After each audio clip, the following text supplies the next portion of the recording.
आइए रसपान करते हैं सत्यनारायण भगवान की कथा का। एक समय की बात है, नैमिषारण्य तीर्थ में शौनक आदि 88,000 ऋषियों ने श्री सूत जी से पूछा कि हे प्रभु, इस कलयुग में वेद विद्या रहित मनुष्यों को प्रभु भक्ति किस प्रकार मिल सकती है तथा उनका उद्धार कैसे होगा। हे मुनिश्रेष्ठ, कोई ऐसा तप बताइए जिससे थोड़े ही समय में पुण्य मिले और मनोवांछित फल भी मिल जाए। इस प्रकार की कथा सुनने की हम लोग इच्छा रखते हैं। तब सभी शास्त्रों के ज्ञाता श्री सूत जी कहने लगे, हे वैष्णवों में पूज्य, आप सभी ने प्राणियों के हित की बात पूछी है, इसलिए मैं एक ऐसे श्रेष्ठ और व्रत के बारे में आप लोगों को जरूर बताऊंगा जिसके बारे में नारद जी ने श्री लक्ष्मी नारायण जी से पूछा था और लक्ष्मीपति श्री हरि ने नारद जी से कहा था। अब आप सभी से सुनिए। एक समय की बात है, देवर्षि नारद जी दूसरों के हित की इच्छा लिए अनेकों लोकों में घूमते हुए मृत्यु लोक में जा पहुंचे। वहां उन्होंने अनेक योनियों में जन्मे सभी मनुष्यों को अपने अपने कर्मों के अनुसार पीड़ा झेलते हुए देखा। उनका दुख देखकर नारद जी सोचने लगे कि ऐसा क्या किया जाए जिससे निश्चित रूप से मानव के दुखों का अंत हो जाए। इसी बात पर विचार करते हुए वह विष्णु लोक को गए। वहां नारायण की स्तुति करने लगे और कहने लगे कि नारायण नारायण, हे भगवान, आप अत्यंत शक्ति से संपन्न हैं, निर्गुण स्वरूप, सृष्टि के कारण भक्तों के दुख को दूर करने वाले हैं, आपको मेरा प्रणाम है। इस प्रकार नारद जी की स्तुति सुनकर भगवान श्री हरि बोले, हे मुनिश्रेष्ठ, आपके मन में क्या बात है उसे निसंकोच कहो।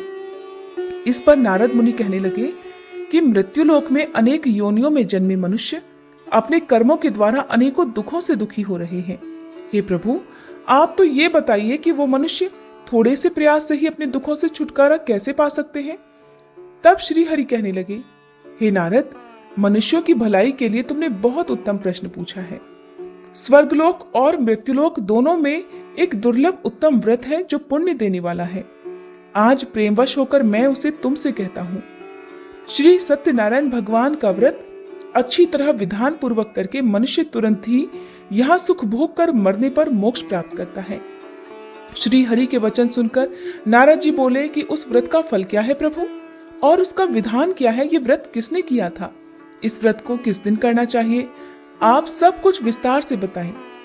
नारद जी की बात सुनकर फिर श्री हरि कहने लगे, दुख और शोक को दूर करने वाला, यह सभी स्थानों पर विजय दिलाने वाला है। मानव को भक्ति और श्रद्धा के साथ शाम को श्री सत्यनारायण जी की पूजा धर्मपरायण होकर ब्राह्मणों और बंधु बांधवों के साथ करने के साथ ही यथाशक्ति यथा अनुसार भक्ति भाव से भगवान को भोग लगाएं, आरती गाएं और ब्राह्मणों सहित बंधु बांधवों को भी भोजन कराएं। उसके बाद ही स्वयं भोजन करें। कीर्तन भजन के बाद भगवान की भक्ति में लीन हो जाएं। इस तरह से सत्यनारायण भगवान का यह व्रत करने पर मनुष्य की सारी इच्छाएं निश्चित रूप से पूर्ण होती हैं।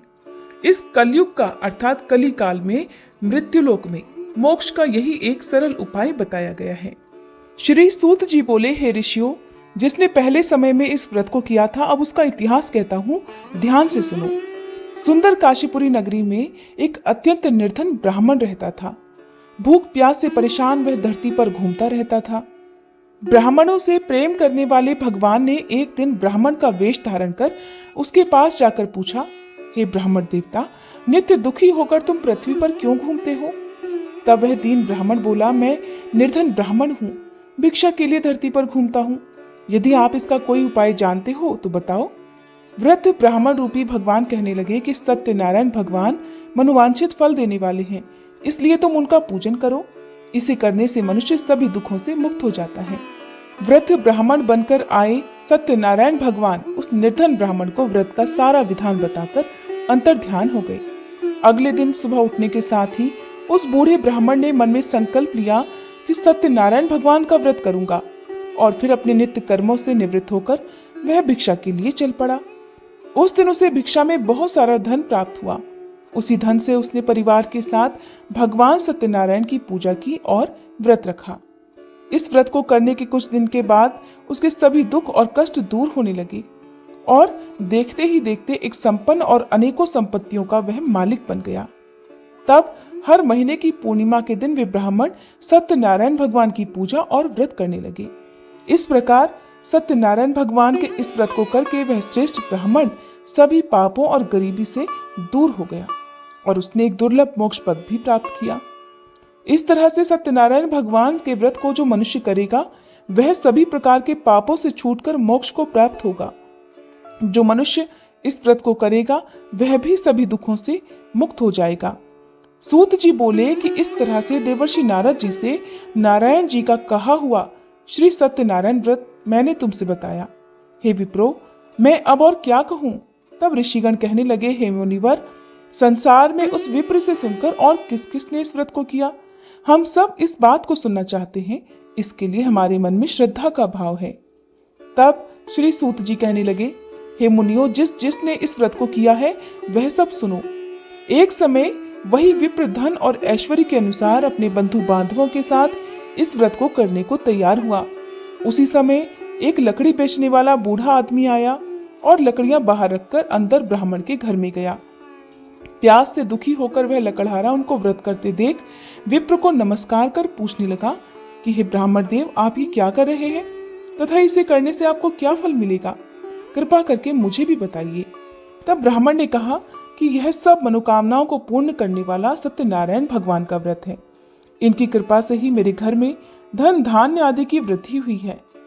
विप्र से सत्यनारायण व्रत के बारे में जानकर वह लकड़हारा बहुत प्रसन्न हुआ। चरणामृत लेकर और प्रसाद खाने के बाद वह अपने घर गया।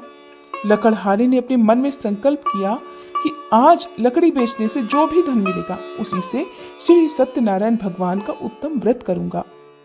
मन में इस विचार को लेकर वह बूढ़ा आदमी सिर पर लकड़ियां रखकर उस नगर में बेचने गया, जहां उसने अपनी लकड़ियों का दाम पहले से 4 गुना अधिक प्राप्त किया। बूढ़ा प्रसन्नता के साथ पैसे लेकर सत्यनारायण भगवान की मूर्ति और व्रत की अन्य सामग्रियां लेकर अपने घर गया। वहां उसने अपने परिवारजनों को बुलाकर विधि विधान से सत्यनारायण भगवान का पूजन और व्रत किया। इस व्रत के प्रभाव से वह बूढ़ा लकड़हारा धन पुत्र आदि से युक्त होकर संसार के समस्त सुख भोग कर अंत समय में वैकुंठ धाम चला गया। श्री सूत जी कहने लगे कि हे श्रेष्ठ मुनियों, अब आगे की कथा भी कहता हूँ। पहले समय में उल्कामुख नाम का एक बुद्धिमान राजा था। वह सत्यवक्ता और जितेंद्रिय था। प्रतिदिन देव स्थानों पर जाता और निर्धनों को धन देकर उनके कष्ट दूर किया करता था। उसकी पत्नी कमल के समान मुख वाली तथा सती साध्वी थी। भद्रशिला नदी के तट पर एक बार उन दोनों ने श्री सत्यनारायण भगवान का व्रत किया। उसी समय साधु नाम का एक वैश्य वहां आया।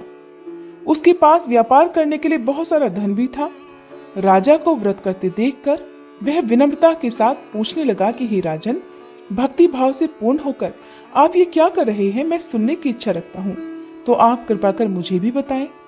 तब वह राजा इस प्रकार बोला कि अपने बंधु बांधवों के साथ पुत्र आदि की प्राप्ति के लिए मैं श्री सत्यनारायण भगवान का व्रत और पूजन कर रहा हूँ। राजा के वचन सुनकर साधु वैश्य आदर से कहने लगा कि हे राजन, मुझे भी इस व्रत का सारा विधान बताइए, मैं भी इस व्रत को करूंगा। मुझे भी कोई संतान नहीं है और मुझे विश्वास है कि इस व्रत को करने से निश्चित रूप से मुझे भी संतान की प्राप्ति होगी। तब राजा से व्रत का सारा विधान सुनकर व्यापार से निवृत्त होकर वह व्यापारी अपने घर गया। साधु ने अपनी पत्नी को संतान देने वाले इस व्रत का वृतांत कह सुनाया और कहा कि जब मेरी संतान होगी तब मैं इस व्रत को करूंगा। साधु ने इस तरह के वचन अपनी पत्नी लीलावती से कहे। एक दिन लीलावती अपने पति के साथ आनंदित हो सांसारिक धर्म में प्रवृत्त होकर सत्यनारायण भगवान की कृपा से गर्भवती हो गई। कुछ महीने के बाद उसके गर्भ से एक सुंदर कन्या ने जन्म लिया। माता पिता ने अपनी कन्या का नाम कलावती रखा। एक दिन वैश्य की पत्नी ने अपने पति को याद दिलाया कि आपने सत्यनारायण भगवान के जिस व्रत को करने का संकल्प लिया था, अब उसे करने का समय आ गया है। अब आप इस व्रत को पूर्ण करिए। तब वह साधु कहने लगा कि हे प्रिय, इस व्रत को मैं अपनी पुत्री के विवाह पर करूंगा। इस प्रकार वह अपनी पत्नी को आश्वासन देकर नगर को चला गया।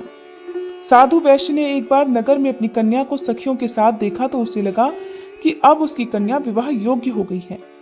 तब उसने कन्या के योग्य वर ढूंढना प्रारंभ कर दिया। एक दिन साधु की बात को ध्यान में रखते हुए एक नगर में जा पहुंचा और वहां देखभाल कर लड़की के सुयोग्य वणिक पुत्र को ले आया। सुयोग्य लड़के को देखकर साधु ने बंधु बांधवों को बुलाकर अपनी पुत्री का विवाह कर दिया। लेकिन दुर्भाग्य की बात ये कि साधु वैश्य ने अभी भी श्री सत्यनारायण भगवान का व्रत नहीं किया था। इस पर श्री सत्यनारायण भगवान क्रोधित हो गए और श्राप दे दिया। अपने कार्य में कुशल साधु बनिया अपने दामाद को लेकर समुद्र के पास स्थित होकर रत्नसारपुर नामक नगर में गया। वहां जाकर दामाद ससुर दोनों ने मिलकर चंद्रकेतु राजा के नगर में व्यापार करना शुरू कर दिया। एक दिन भगवान सत्यनारायण की माया से एक चोर राजा का धन चुराकर भाग रहा था। उसने राजा के सिपाहियों को अपना पीछा करते देख चुराया हुआ सारा धन वहां रख दिया जहां साधु अपने दामाद के साथ ठहरा हुआ था। राजा के सिपाहियों ने जब चुराया हुआ धन ससुर और दामाद के पास पड़ा हुआ देखा तो वे ससुर और दामाद दोनों को बांधकर प्रसन्नता से राजा के पास ले गए और कहने लगे कि महाराज, हम उन दोनों चोरों को पकड़कर लाए हैं, आप आगे की कार्यवाही करने की आज्ञा दें। तब राजा की आज्ञा से उन दोनों को कठिन कारावास में डाल दिया गया और उनका सारा धन भी उनसे छीन लिया गया। श्री सत्यनारायण भगवान के श्राप से साधु की पत्नी भी बहुत दुखी हुई। घर में जितना भी धन रखा था उसे चोर चुरा ले गए। शारीरिक तथा मानसिक पीड़ा और भूख प्यास से अति दुखी होकर अन्न की चिंता में कलावती एक ब्राह्मण के घर गई। वहां उसने श्री सत्यनारायण भगवान का व्रत होते देखा, फिर कथा भी सुनी और वह प्रसाद ग्रहण कर रात को अपने घर वापस आई। तब माता ने कलावती से पूछा कि हे पुत्री, तुम अब तक कहाँ थी, तुम्हारे मन में क्या है? तब कलावती ने अपनी माता से कहा कि हे माता, मैंने एक ब्राह्मण के घर में श्री सत्यनारायण भगवान का व्रत होते देखा है। तब कन्या के वचन सुनकर लीलावती भगवान के पूजन की तैयारी करने लगी। लीलावती ने अपने परिवार और बंधु बांधवों के सहित सत्यनारायण भगवान का पूजन किया और उनसे वर मांगा कि मेरे पति तथा दामाद शीघ्र ही घर वापस आ जाएं। साथ ही ये भी प्रार्थना की कि हम सभी के अपराध क्षमा करें। श्री सत्यनारायण भगवान इस व्रत से संतुष्ट हो गए और राजा चंद्रकेतु को सपने में दर्शन देकर कहने लगे कि हे राजन, तुम उन दोनों वैश्यों को छोड़ दो और तुमने उनका जो भी धन लिया है उसे भी वापस कर दो। अगर तुमने ऐसा नहीं किया तो मैं तुम्हारा सारा धन, राज और संतान सभी कुछ नष्ट कर दूंगा। राजा को यह सब कहकर वह अंतर्ध्यान हो गए। प्रातःकाल सभा में राजा ने अपना स्वप्न सभी को सुनाया। फिर कहने लगे कि उन दोनों को कैद से मुक्त कर सभा में लाओ। वैश्यों ने आते ही राजा को प्रणाम किया। तब राजा कहने लगा कि हे महानुभावों, भाग्यवश ऐसा कठिन दुख तुम्हें प्राप्त हुआ है, लेकिन अब तुम्हें किसी बात का कोई भय नहीं है। ऐसा कहकर राजा ने उन दोनों को नए वस्त्र आभूषण भी पहनाए और जितना धन उनका लिया था उससे दोगुना धन वापस कर दिया। इस तरह दोनों वैश्य अपने घर की ओर चल दिए।